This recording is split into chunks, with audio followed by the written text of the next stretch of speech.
Okay, today we are making the most comforting, cozy, warm apple cobbler.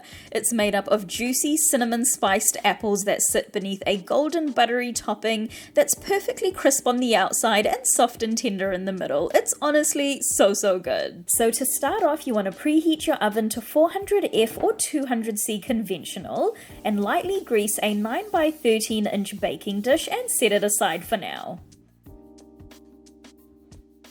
Next, you want to prepare your apples. So for this recipe, you're going to need 8 large Granny Smith apples. Other baking apples will work too. And you want to peel, core, and thinly slice the apples into 1/4 inch thick slices.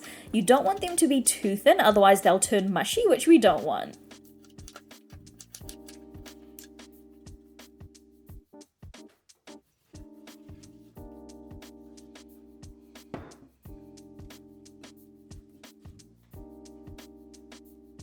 So once the apples are ready, transfer them to a large pan, and to the apples you also want to add in 100 grams or half a cup of soft light brown sugar, 1 teaspoon of lemon zest, half a tablespoon of freshly squeezed lemon juice, 30 grams or 1/4 cup of plain all-purpose flour, 1½ teaspoons of ground cinnamon, 1/4 teaspoon of powdered ginger, 1/4 teaspoon of ground nutmeg, 1/4 teaspoon of allspice, 1/4 teaspoon of salt, and half a teaspoon of vanilla, and then give that a good mix until it's well combined.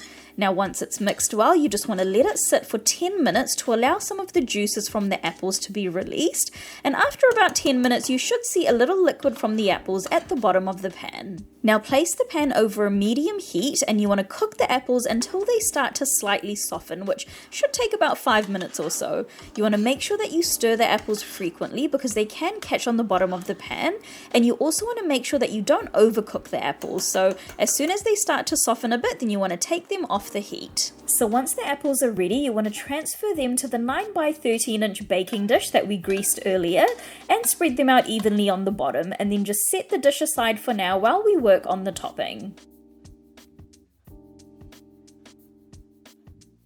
So the topping is super easy. In a large bowl, you want to add in 240 grams or 2 cups of plain all-purpose flour, 150 grams or 3/4 of a cup of white granulated sugar, 2¼ teaspoons of baking powder, and 3/4 of a teaspoon of salt.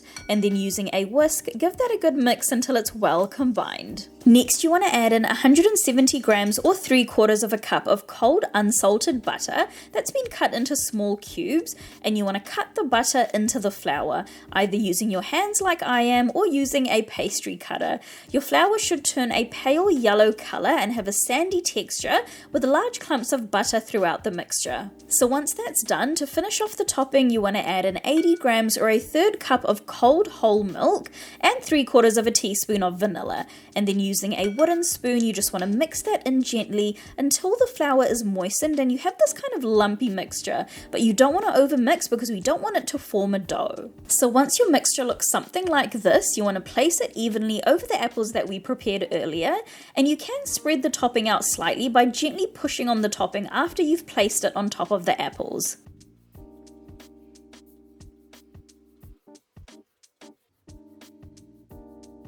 Now the last step to add that little bit of extra flavor is to combine 1 tablespoon of white granulated sugar with half a teaspoon of ground cinnamon in a small bowl, and then just sprinkle that evenly over the topping.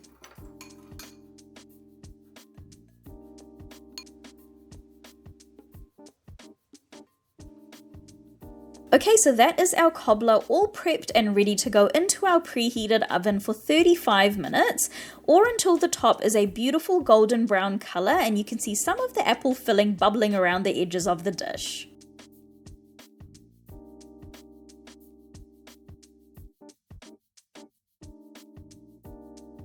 So once the apple cobbler is done, you just want to let it cool slightly for about 20 minutes, just to give the filling a little bit of time to thicken up, and then it is ready to serve.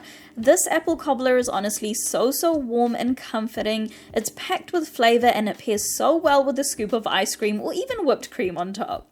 So that is it for today, guys. If you do decide to give this recipe a go, then please do leave a review on our blog.